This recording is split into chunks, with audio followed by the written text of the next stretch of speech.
Generalsekretär Stoltenberg. Nachrichten jederzeit auch auf swr1.de. Der aktuellste Verkehrsservice im Land. Mit Sebastian Frisch, was macht der Megastau in Karlsruhe? Der ist immer noch da, und zwar auf der B10, auf der Südtangente in Richtung Wörth.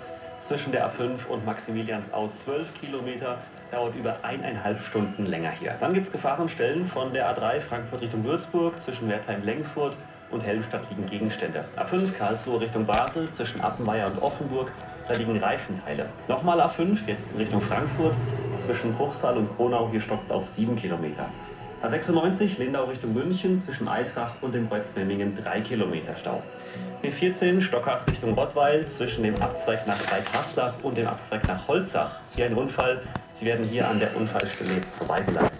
Auf der B294 Haslach-Freudenstadt, da ist der Schlossbergtunnel bis morgen früh um 6 Uhr in beiden Richtungen gesperrt. Ebenfalls gesperrt die B34 Singen, Bothmann, Ludwigshafen, und zwar zwischen Radolfzell-Gützingen und Bothmann.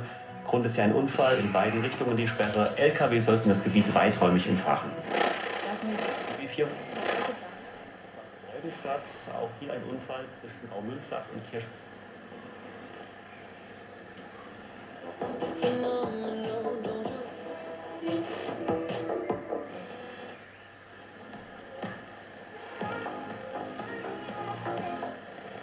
Bis 7 Grad. Die Nachttemperaturen morgen dann und Wolken im Wechsel im Lauf des Tages, vor allem über die. Ende der Woche ist Welt-Yoga-Tag. Das hat die Vollversammlung.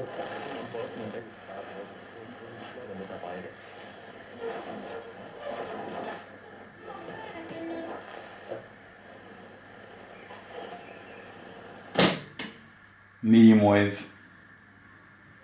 You get nothing on it. It should at least be static, but there's not. Long wave.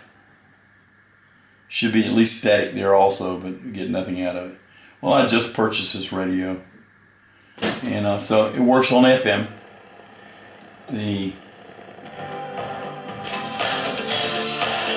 treble and the bass, it works. The volume is turned all the way up. So it does have some problems. And the Magic Eye, it doesn't work. Well, actually, my wife bought this for me. So the case, the cabinet itself is in excellent condition. And let's see if I can. Yes, very few little tiny scratches. If you notice, there's a little band here that runs around the front of the radio. Looks like a little ornamental band. Okay, I believe this is actually some type of antenna because in the back there's 2 bare copper wires attached on either side of it, and it runs inside the cabinet. But as I opened it up and looked, I couldn't tell where those wires run, but I'm sure it's some kind of antenna. On this model, it has a control here for the medium wave antenna, and it's actually a rotatable ferrite rod, which I have a couple other, or had a couple other of these old radios, and I've never had one that had a rotatable ferrite rod. So it's a nice radio, and I'm sure that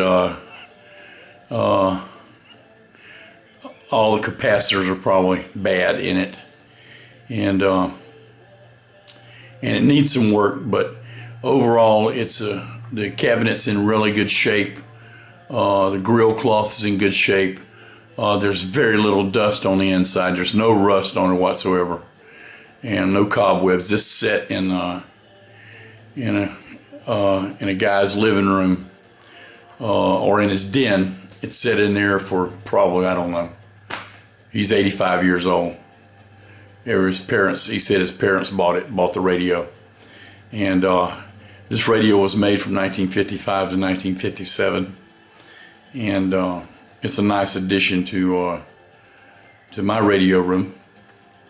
And maybe I'll figure out how to put the capacitors to put it. But the problem is with those old capacitors, one is I'm no expert, I'm no technician.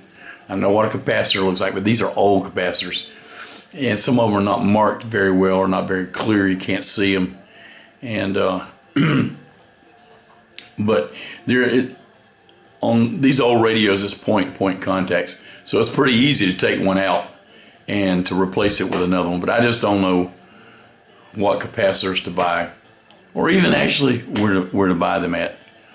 There are modern replacements. Anybody knows what modern replacement capacitors would go in this radio, please let me know. Anybody wants to work on it, I'd be happy to let you work on it. So with that said, Signal Hunter is out.